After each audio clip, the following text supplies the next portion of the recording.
जमात इस्लामी वो पार्टी है जिसने 1971 में बांग्लादेश की आजादी का विरोध किया, पाक फौज को सपोर्ट किया। जमात के राजाकारों पर 3 लाख से ज्यादा बांग्लादेशियों के कत्ल का आरोप है। हसीना के तख्ता पलट के बाद हिंदुओं के नरसंहार का आरोप भी जमात पर ही लगता है। बीएनपी भी कुछ कम नहीं है। ये वो पार्टी है जिसके नेता जियाउर रहमान ने फौज के जरिए बांग्लादेश में पहला तख्ता पलट किया, शेख मुजीब समेत उसके परिवार को मौत के घाट उतारा था।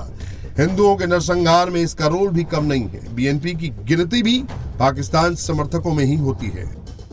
बांग्लादेश की सत्ता के लिए अब 2 कट्टरपंथी भिड़ने जा रहे हैं, इसीलिए आगे ढाका में कुछ भी हो सकता है। आग लग सकती है, खून बह सकता है, लाशें बिछ सकती हैं। यूनुस को चुनाव से पहले भागना भी पड़ सकता है, क्योंकि जमात के शफीकुर रहमान की नजर इस वक्त ढाका के प्रधानमंत्री की कुर्सी पर है। वो नहीं चाहता कि चुनाव हो, क्योंकि उसे चुनाव में हार का डर सता रहा है।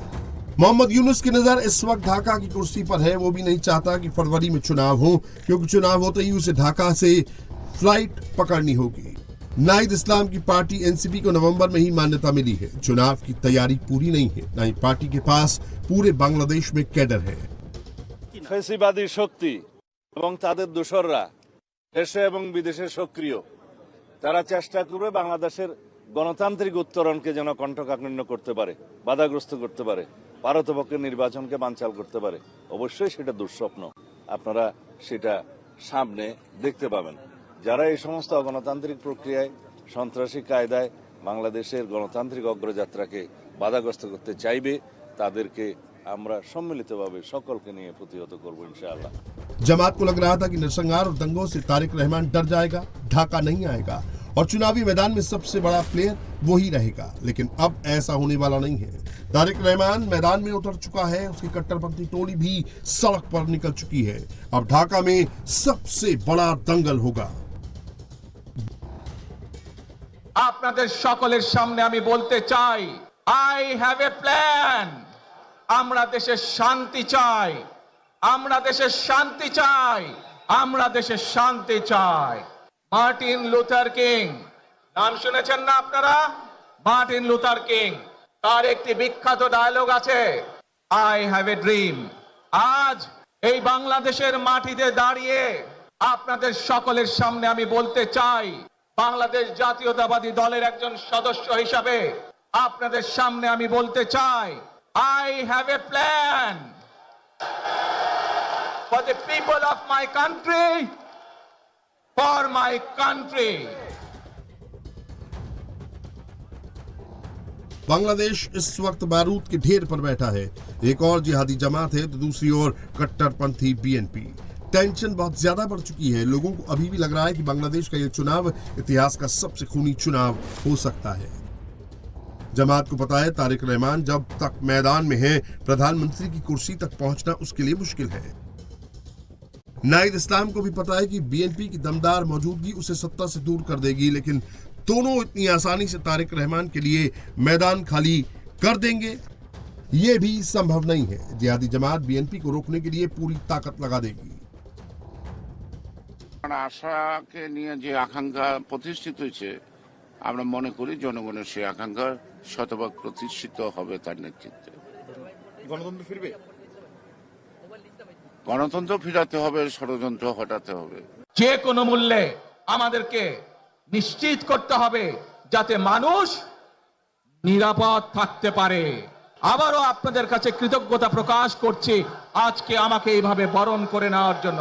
আমরা যে শ্রেণীর মানুষ হই, আমরা যে দলেরই রাজনৈতিক দলের সদস্য হই অথবা একজন নির্দলীয় ব্যক্তি হই, আমাদেরকে নিশ্চিত করতে হবে যে কোনো মূল্যে আমরা আমাদের এই দেশের শান্তি শৃঙ্খলাকে ধরে রাখতে হবে।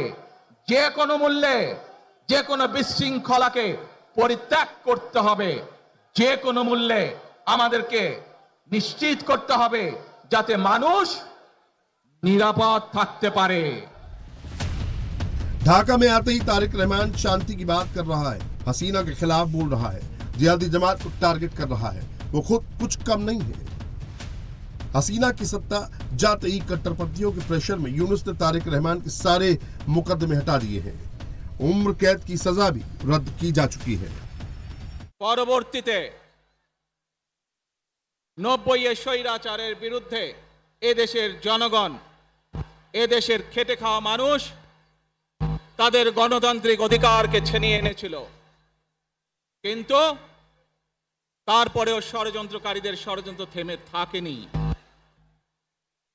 আমরা তারপর দেখেছি 2024 সালে, 71 সালে এই দেশের মানুষ যেমন স্বাধীনতা অর্জন করেছিল, 2024 সালে এদেশের ছাত্র জনতা সহ সর্বস্তরের মানুষ, কৃষক, শ্রমিক, গৃহবধূ, নারী, পুরুষ, মাদ্রাসার ছাত্র সহ দল মত নির্বিশেষে, শ্রেণী পেশা নির্বিশেষে সকল মানুষ সেদিন 2024 সালের 5ই আগস্ট এই দেশের স্বাধীনতা এবং সার্বভৌমত্বকে রক্ষা করেছিল। तारिक रहमान प्रधानमंत्री की कुर्सी के सबसे बड़े दावेदार नजर आ रहे हैं, इसलिए जमात और यूनुस की नजर में सबसे ज्यादा खटक रहे हैं।